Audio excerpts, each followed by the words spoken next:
welcome to Eastern Film Fans. Today I have with me Matt Routledge, who is, let me get this right, stunt actor, performer, producer, director, just a man of many talents. Welcome to Eastern Film Fans, Matt. It's a Thank you pleasure so to have much, you. Phil. Thank you. Thank you. Pleasure to be on. Thank you. It's been a long time coming. We should have done this ages ago, and Combat Zone came out, and I thought, oh, this is a great idea. I need to get hold of Matt. I need to find out all about that. But before we even get anywhere near today, let's transport you back in time to find out how you got on the journey to where you are today. So I'd like to understand, the fans would like to understand what got you on the journey, what inspired you to become, a stunt performer, first of all, before you even got in kind of directing and stuff. But what was your inspiration and what took you on that journey to get where you are today, essentially? Wow. So I'll try and put it into a bit of a shorter nugget than what it would be. But yeah, it was, I think it could be the same as most people. I was around 12 years old. I'd changed schools. So when you change schools, obviously you're like the new boy in town, you get picked on quite a lot. And I was basically getting picked on quite a lot. So I was at home one day and my dad said, oh, you really want to watch this movie? You're probably too young, but I don't know. I'll let you watch it anyway. Go on. Enter the Dragon. Oh, right. So yes. Enter the Dragon. My dad showed me it was only half of a TV recording off ITV. Didn't have the nunchaka scene, didn't matter at the time because obviously you just see Bruce Lee doing his stuff and you're just blown away. Just what just incredible. And I think in the space of about 2 or 3 months, I'd watched it about 20 or 30 times, So that was the beginning. I saw Enter the Dragon, start studying martial arts. I started with Taekwondo. So obviously went straight in because the kicking looks very impressive. You see the Bruce Lee films, but also later on I started introducing Wing Chun. So it was a bit of a mixture of obviously the Taekwondo and kickboxing, and then Wing Chun. Learned how to defend myself, which is obviously what I needed to do because I was getting into a few scrapes at school and stuff like that. And that's where the martial arts journey really began. And then since then, I was going to be a PE teacher, but I wasn't doing so great on some of my subjects. So I had to have like a bit of a change of career direction. And I ended up doing a media production course at St. Helens College, which is obviously in the northwest of England. And I suddenly twigged with me that, what do I feel most comfortable filming? Martial arts. Fight scenes. So basically I was doing loads of martial arts short films around, we're going back a bit here, show my age, around 93, 92, 94, around that time. And somehow I was getting passes and, distinctions, merits, the type of grades they give you at the time for just doing these martial arts scenes. So that's how I got through college. And ultimately, that's how I got through my degree course. I did a very short Bruce Lee documentary. And I also did like my own little martial arts short film, which was about half an hour long, which still hasn't gone online, by the way, probably because I was using all copyrighted sound effects from like Jeff Speakman's The Perfect Weapon and things like that, just anything you could. Because in those days, you're editing on VHS. Yes. So everyone will probably say this in every generation, but they're so lucky in this day and age having the technology they've got to make everything look so nice and clean and polished. Every edit I was doing was throwing up green frames. The edits would slip. You could never get the edits accurate. I was also at the tail end of working on super 16 millimeter film. So I was mixing up VHS with 16 millimeter film.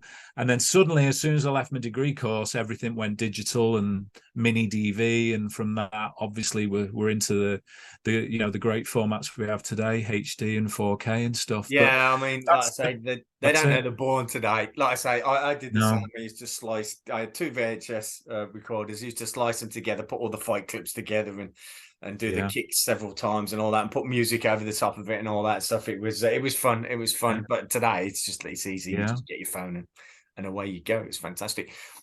Definitely. So you're there, and then there's you end up in the Medallion with Jackie Chan. I mean, how does an opportunity like that occur for you? I mean, that's fantastic. And I've Yeah, said the same to, kind of Mark Strange and stuff. But yeah. how did you manage to end up on a movie like that?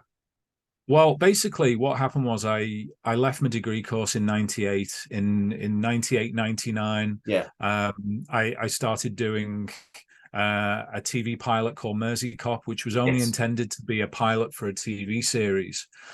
We got quite a lot of interest in it once I'd shot, several days of footage. We knocked together like a trailer, and eventually we had 10 to 15 minutes and just kept evolving from there. And that was the reel I was using to send to producers. Gotcha. I sent my reel over to Hong Kong, and it got to Samo. Samo saw it. Obviously, ultimately, I'm sure Jackie saw it, and that's how I got obviously on the Medallion, which was a bit of, it was a bit of a surprise to me because I was working for Sony Computers in Liverpool, and I didn't know whether my career was actually going to really take off at that point, even though I was still on the side trying to do martial arts related content and short films. Yeah. So I got contacted for the Medallion probably about a year or more after I sent my reel. So that was how long it was.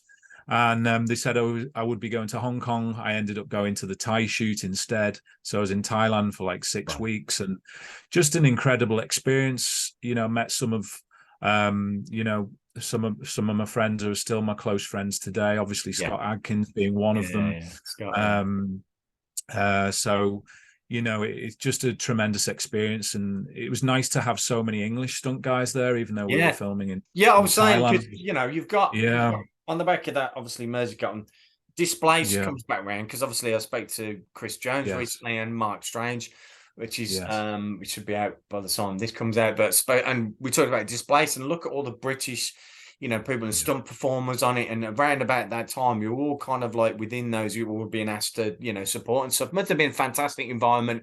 And obviously you're all kind of, you get on now and stuff and still in each other's features. It must be fantastic camaraderie, especially at the time, because, you, as you say, you brought up on Bruce Lee, then you're out there in the films. It must have been like kind of like a whirlwind of, wow, this is just like, fantastic. To get the experience and to be able to do that kind of thing as well. What was Displaced like for you? Again, it was another one of those films and stuff, because I remember Chris Jones saying it was like, you'd be up at 3:00 in the morning doing a certain stunts and stuff, and it's hard work is what I'm getting to as a stunt performer, as well as everybody else and stuff, but having to physically be in the right frame of mind to do that, and for feature films, etc. It must be absolutely. Well, I've known Mark Strange since around 1999, because he did some of the first scenes with me for Mersey Cop. Gotcha. So we did a fight scene at his gym at the time that went into the opening credits of the film, and I've obviously stayed good friends with him since. So when I was doing Mersey Cop, and then I went off. After that, I went off to Thailand to do it's like an action comedy called Crazy in Love.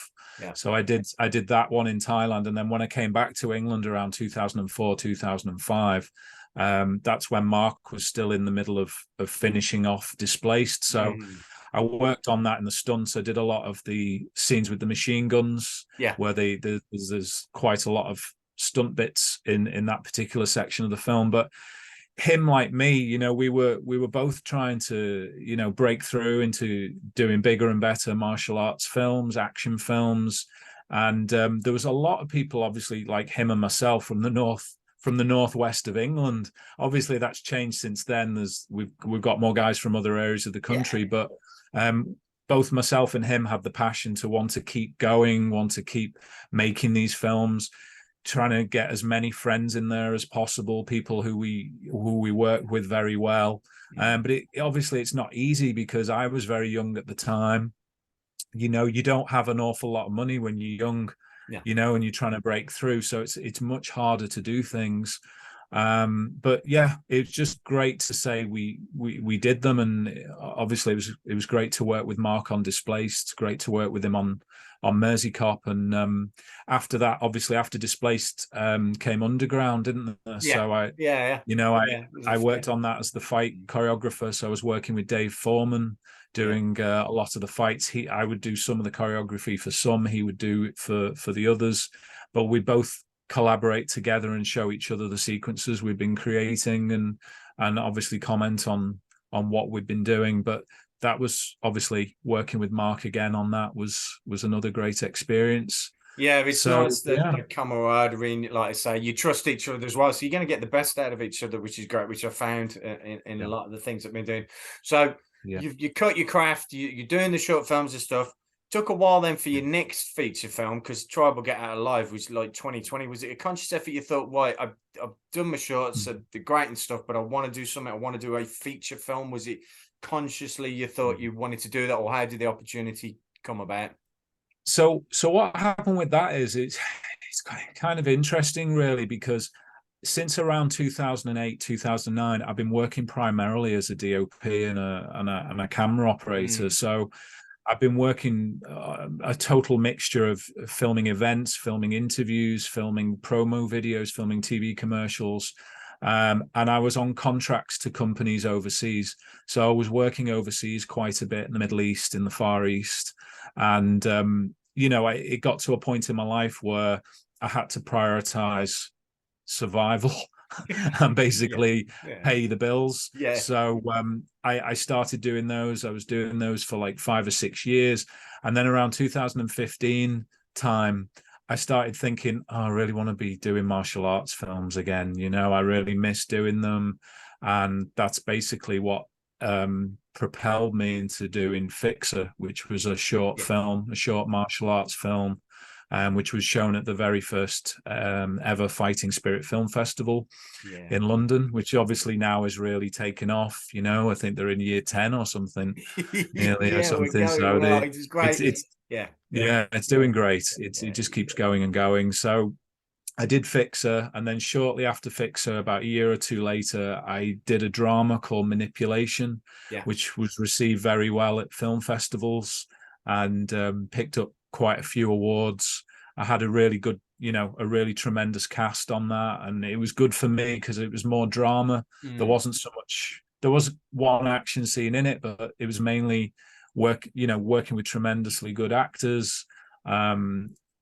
I was learning, obviously, to shoot 2 camera, because in the past it was always 1 camera, because to do with costs and acquiring equipment and stuff wasn't easy. So after the Manipulation, that's what led me into Tribal. I got offered Tribal just as a director, and when I was offered that, how do I put it? The whole film was more on a plate for me because the whole film was fully cast. I think there was only 2 cast people I could cast in the film, because I think a couple dropped out and I had to replace them with people that I knew. But it came to me as like an already packaged product, and it was just a case of directing it. That's basically how it led me back to Tribal. I did those 2 short films, and it just quickly sped up into a feature film. And I think we were very unlucky with Tribal because it came out in the COVID year. It really suffered badly from the pirates. It was heavily pirated. It was fantastic, by the way. We loved it. I think I'll give it 4 stars. It was fantastic. I loved everything about it. So kudos to you for that feature, because it was fantastic. And I was like, this is great. Who directed it? It's Matt directed it. Oh wow. So I was like, okay, this is interesting. And then obviously it was like the COVID years, and then it's been a couple of years, and then you kind of cropped back up and took in Fighting Spirit Film Festival. Combat Zone comes up. How did that come about? Because all of a sudden you're there. There's Colin Squire, there's Daniel David Thomas, Mark Strange, and you got this short, and it's in the Fighting Spirit. It's like, hold on a second, I didn't know anything about this. They kept this from me. They kept this secret. So how did that come about? You directed that? It was it was more an accident, really. I'll tell you why, because a happy accident. Yeah. I think it was Colin. and Mark Strange. Yeah. They were creating a show reel for Mm. themselves, and obviously Dan. Yeah. And they wanted to do like a fight scene. So Mark choreographed this really clever little fight scene in a gym using the materials that are all around them, Grounding. Yeah. and kept the idea simple. You know, three guys fight for survival, which is obviously Colin, Dan, and Ryan. Yeah. And I was just basically brought in on the day to shoot it. So it just literally shot it on the day. We edited it together, and when I edited it, I thought, you know what, maybe we should polish this up even more and get like a sound post production team in. So I asked one of my friends to come on board to do the sound post production, and we gave it a really nice clean up and polish, gave it a bit of a color grade, and before you know it, there's a short film. So yeah, it's, I think people like it because it's a lot of fun as well. It's really fun. We do. We love the short films that are fun. You know, Fighting Spirit Film Festival has proved that. You know, I walked into there many years ago, and I sit there. A lot of people go off and do what I sit and watch all those shorts because I love them. They're fantastic. They're fantastic. Yeah. And it's really great. And you won an award, Urban Action Showcase, for it as well. You picked someone up over terrific. there. Yeah. I think it was a weapons award, so obviously a lot of credit to the guys and Mark Strange for that. You know, because they put all the hard work in doing the choreography before I got there. So yeah, it's great. I mean, it's tremendous for the guys because they probably didn't even think they were going to get a short film, and then before they know it, they've got a short film. The short film's going to festivals. Yeah, kudos to you. It's done well. You know, even getting in the Fighting Spirit's just terrific, you know, because just to be accepted into that festival is great. And the New York one's a fantastic one. I've been there a few times in the past, pre-COVID, and it's a fantastically run festival and very, very worthwhile anyone attending. Yeah, it was fantastic achievement, like I say. And from those said, they were literally like, you know, messing around. They come up with this, and then you came in and you polished that and delivered it. And look, it's got the recognition it deserves. A couple more things. So what's next for Matt then? What have you got on the horizon? Can you tease anything with us? I know Mark was teasing me a lot, as he does. Is there anything? What's next for you? What's next on your agenda? Well, there's possibly something with Mark next year. We're just waiting for confirmation. It could be very exciting if it happens. We're both keeping our fingers crossed it happens, but it's probably still a bit too early to say what it is until it gets, you know, greenlit. But we're hoping we should have some news within the next few weeks, actually. So that's been a 3 to 4 year project, let's put it that way, to get that Mark started. is working hard, whatever it is, he's up for it because he's in the gym. When I spoke to him and interviewed him, I said, "You come out the gym, haven't you?" I could tell he went, yeah. I mean, every day he's going for it. So whatever it is, he's in the zone for it. So I'm looking forward to whatever that might be. Sounds fantastic. Thanks so much. It should be. You tease, but that sounds great. I look forward to whatever you do next. So thank you. I've also got one other project which I've been working on, which I think the cat's out of the bag a bit. Been trying to keep it a bit quiet. I've been doing a Bruce Lee documentary on the Big Boss. So that will be out some point in 2023, probably the middle of the year. Wow. And it's kind of like a then and now documentary on the locations of the movie. So somewhere, fantastic. Big Boss is my I rate Big Boss. I love it. I've got action figures, and I've got the one from the Big Boss. Big Boss was the one that I saw first with Bruce Lee. So he's bloody and violent, and I was a kid and stuff, and it was the one that got me kind of into martial arts as well. Before I even saw Enter the Dragon, he was hunting it down on a rank video, I think it was at the time and stuff. And it was just, this is just wow, because I'd just seen Kung Fu movie before, and it was a Shaw Brothers lot, and it didn't excite me. And then Bruce Lee, it just come on the screen, it was just like, wow, what is this? This is just, as a kid, it was fantastic. So I'll look forward to that because that's my bag. That's fantastic. I've been there a couple of times, so I'm really trying hard to make it as great as it can be for the fans. So hopefully look out for that at some point in 2023. Yes.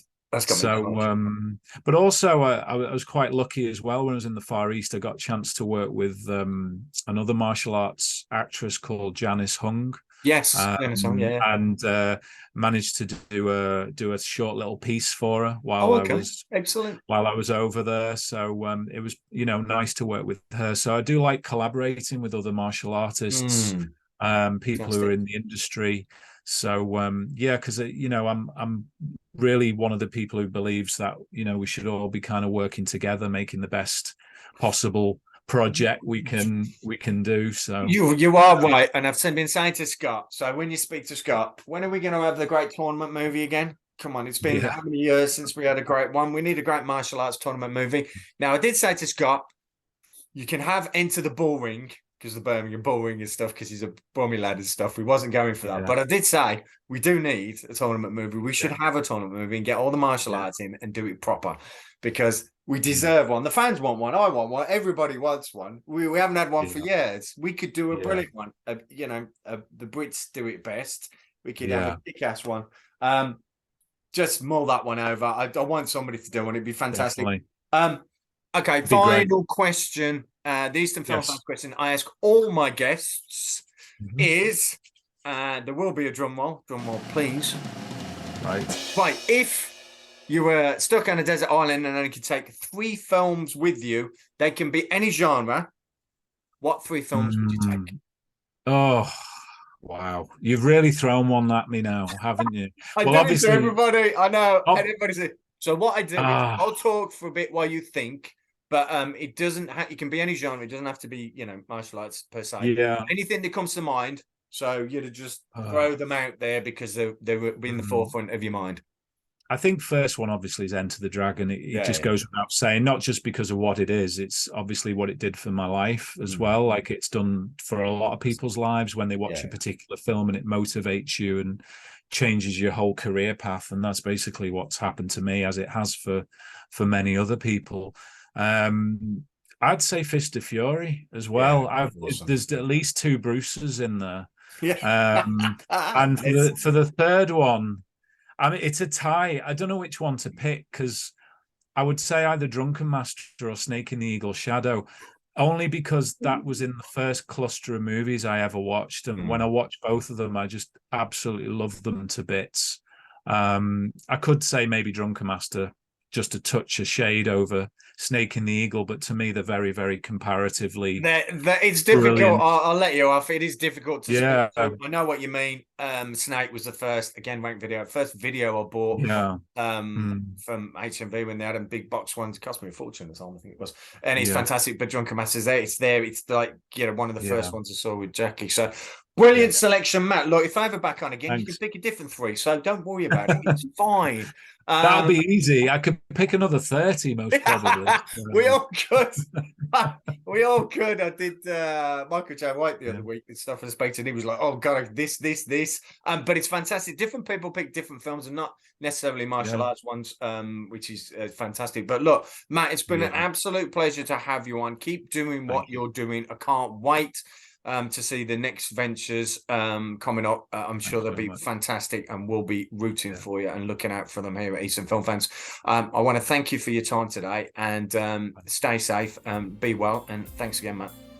Thanks a lot, Phil. Pleasure, obviously. Thank you so much. Cheers. Great stuff.